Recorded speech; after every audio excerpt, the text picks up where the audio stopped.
15 mind-blowing and interesting facts about Ethiopia. Discover a nation that proudly holds the title of being the only African country that was not formally colonized, resisting European powers with unwavering strength. Ethiopia is located in the Horn of Africa, a region in the eastern part of the continent. It is a landlocked country surrounded by 6 neighbors. To the north, it shares a border with Eritrea, while to the northeast, it is bordered by Djibouti. Somalia lies to the east and southeast, and Kenya is to the south. To the west, Ethiopia is bordered by South Sudan, and to the northwest it shares a boundary with Sudan. Ethiopia's population of over 120 million people live amidst breathtaking landscapes and ancient traditions. Ethiopia is considered the birthplace of coffee. Legend says a goat herder named Kaldi noticed his goats bouncing off the walls after munching on berries from a certain tree. The rest, as they say, is history, and countless cups of joe. Let's get started as we count down from number 15 to number 1. Number 15. The Cradle of Humanity. Some of the earliest human populations lived in Ethiopia, and it's likely that Homo erectus evolved and eventually left Africa from this region to populate Eurasia over 1.8 million years ago. Numerous archaeological discoveries in Ethiopia's Afar region support the idea that this area could be where humanity originated. For instance, the oldest evidence of human ancestors using tools has been found in Ethiopia.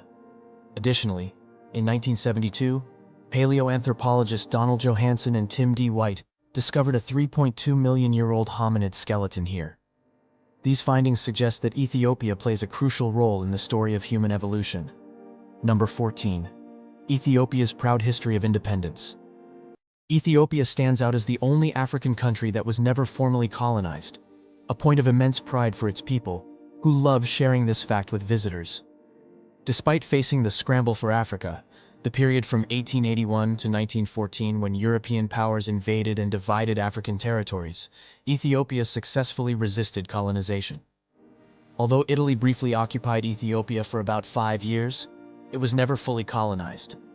Ethiopia also holds the distinction of being the first African nation to join the League of Nations, LON, the first worldwide intergovernmental organization aimed at maintaining peace, established in 1920.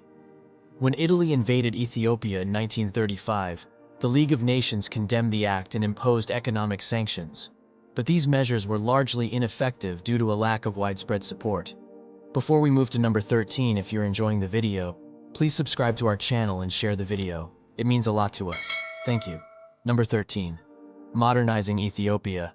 Emperor Menelik II ruled Ethiopia from 1889 until he died in 1913, during which he implemented significant modernization efforts and reforms. He initiated the construction of modern roads and bridges, established a postal system, and installed telegraph lines across the country. Menelik also oversaw the construction of a railway connecting Addis Ababa to the port of Djibouti, introduced electricity and modern plumbing to the capital, and promoted diplomatic relations with European powers. As motorcars gained popularity in Europe around 1907, Menelik became interested in acquiring one for himself. An 18-horsepower vehicle was shipped to Djibouti and driven through challenging terrain to Addis Ababa, further symbolizing Ethiopia's march towards modernization under his rule. It was a Ford Model T car, and Menelik was the first native African to drive a car. Number 12. Africa's highest capital city. Crowned with thin, crisp air, Addis Ababa reigns supreme as Africa's highest capital city. Perched at a staggering 2,450 meters, it leaves other capitals gasping for breath, literally. This lofty position not only grants Addis Ababa the title of 4th highest capital globally, but also sculpts its character. Imagine strolling through bustling streets bathed in sunshine, yet feeling a refreshing coolness thanks to the high altitude. Towering Mount Entoto, reaching over 3,200 meters, casts a majestic shadow over the city, adding another layer to the breathtaking panoramas. Addis Ababa isn't just a capital, it's a high-altitude haven offering a unique blend of urban energy and invigorating mountain vibes. Number 11. Ethiopia's triumph over Italian colonization attempts. Ethiopia's independence was secured through the defeat of 2 Italian colonization attempts. The First Italo-Ethiopian War, 1895 to 1896, began when Italy falsely claimed the Treaty of Wuchale made Ethiopia its protectorate. Initially successful, Italian troops from Eritrea were eventually outmaneuvered by Ethiopian forces, who besieged the Italian fort at Mekelle, leading to its surrender. The decisive Ethiopian victory at the Battle of Adwo forced the Italians to retreat to Eritrea, ending in the Treaty of Addis Ababa and becoming a symbol of Pan-Africanism. This secured Ethiopia's sovereignty until 1936, when Italy invaded again, occupying the country for 6 years, 1936 to 1941. Despite the occupation, Ethiopian resistance remained strong, preventing full Italian control. Today, locals proudly mention how they waited for the Italians to build railways and nice buildings before kicking them out. Ethiopia's resilience inspired other African nations, like Ghana, to adopt flag colors, green, red, and yellow, similar to Ethiopia's, celebrating its success against European colonization. Number 10. Ethiopia's early embrace of Islam. Ethiopia holds the distinction of being the first foreign country to accept Islam, even before it was widely known elsewhere. From the time of Muhammad, Ethiopia favored the expansion of Islam, ensuring its presence in the country. Legend has it that Ethiopia provided sanctuary to the Prophet Muhammad, his family and followers when they faced persecution and violence from pagan Arabians. Today, approximately 35% of Ethiopia's population follows Islam. Notably, the first Muslim call to prayer was made by an Ethiopian named Bilal ibn Rabah, and the Al-Najashi Mosque in northern Ethiopia stands as the first mosque built outside of Arabia. Number 9. Notable Ethiopian queens and emperors. Ethiopia boasts a fascinating history of powerful female rulers and legendary emperors. Queen Zuditu, reigning from 1916 to 1930, holds the distinction of being the first globally recognized female African head of state. Additionally, Ethiopia had a Jewish queen, Queen Judith, who ruled parts of the country in the 10th century and is remembered for her dramatic destruction of churches. In ancient times, Ethiopian queens were commonly named Candace, pronounced Kandake. Ethiopian emperors, who ruled until 1974, claimed descent from the biblical King Solomon and the Queen of Sheba, also known as Makeda. The last emperor, Haile Selassie I, represented the final chapter of this long and storied lineage. Number 8. Linking Jamaica to Ethiopia. While the Rastafari movement emerged in Jamaica, its spiritual roots lie in Ethiopia. In the 1930s, a group of Jamaicans began to see Ethiopian Emperor Haile Selassie I as a messianic figure, a black leader of an independent African nation, aligning with biblical teachings. Originally known as Tafari Makonnen, Selassie adopted the name Haile Selassie, meaning the power of the Trinity, upon becoming emperor, with Ras denoting his former title as a regional governor. Rastafarianism, the religion that emerged around Selassie's divinity, holds that Jesus was black, and that Selassie was his incarnation. In Amharic, Rastafari translates to Prince Tafari, with Ras signifying a chief-like title and Tafari being Selassie's birth name. Followers of Rastafarianism regard Selassie as the Son of God, with the resemblance between the Ethiopian flag's colors and those of the movement seen as more than mere coincidence. Number 7. Ethiopia's rich linguistic and cultural heritage. Ethiopia's national language is Amharic, but the country is home to a remarkable linguistic diversity, with over 82 languages spoken by various tribes and around 200 dialects used by its 120 million people. English is the medium of instruction in higher education institutions, while the most commonly spoken local languages include Amharic, Oromo, Somali, and Tigrinya. Amharic is the official language, and the capital's name, Addis Ababa, is derived from Amharic, meaning new flower or white flower, depending on the interpretation. The name Ethiopia comes from the Greek word airships, which translates to charred or burnt face, reflecting how ancient Greeks referred to the dark-skinned people of Eastern Africa. Historically, the region now known as Ethiopia was called Abyssinia, a term used to describe the land south of Egypt.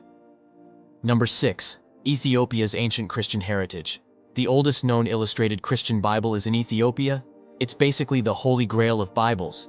Ethiopia is one of the many countries with claims to possessing the Ark of the Covenant, the legendary chest said to hold the 10 Commandments. Indiana Jones might have some competition. The Ethiopian Orthodox Church, known as Tewahedo, is among the oldest forms of Christianity globally, originating from Egypt's Coptic Church.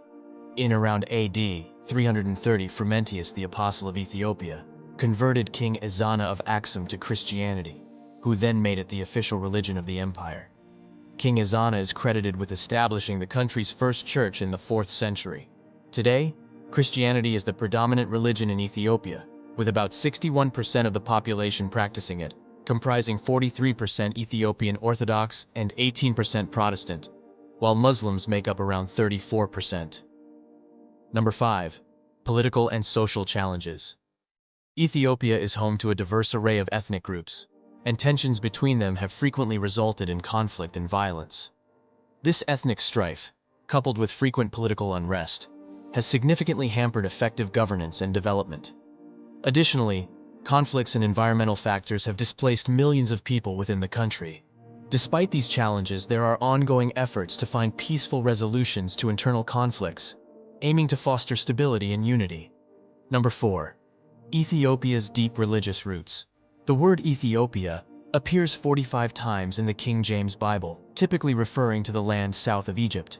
The biblical Queen of Sheba, who visited King Solomon, is believed to have been the Queen of Ethiopia, establishing a royal lineage for Ethiopian rulers. Ethiopia is also mentioned in the Quran.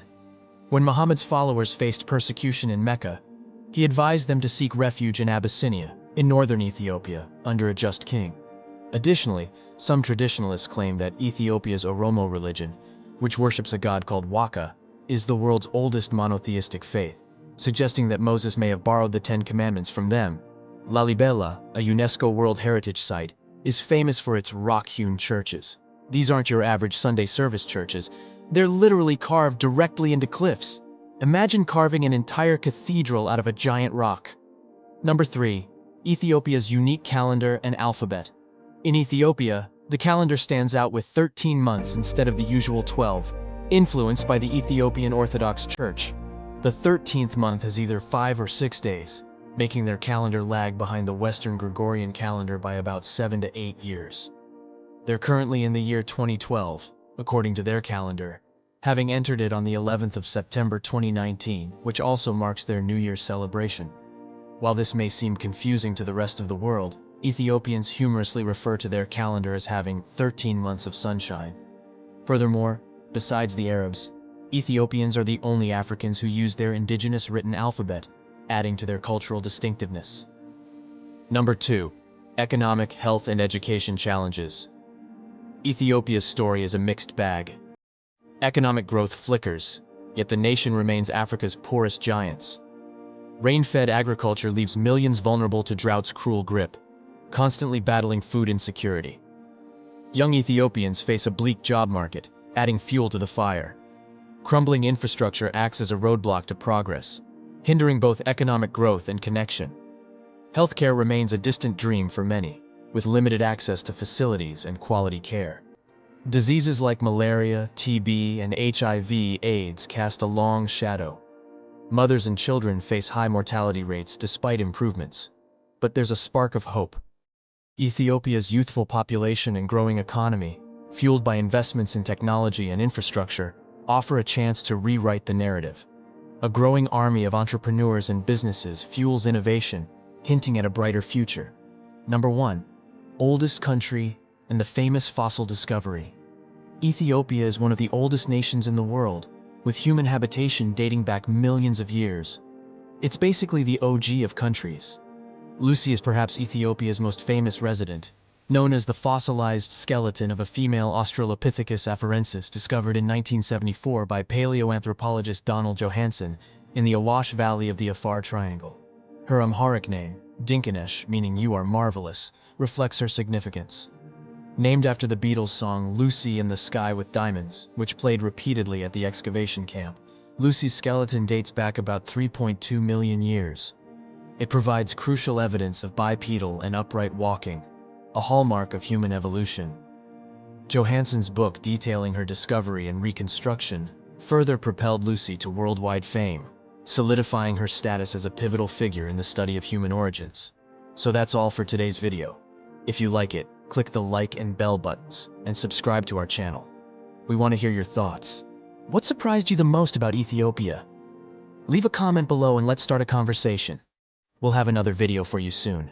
Take care until then.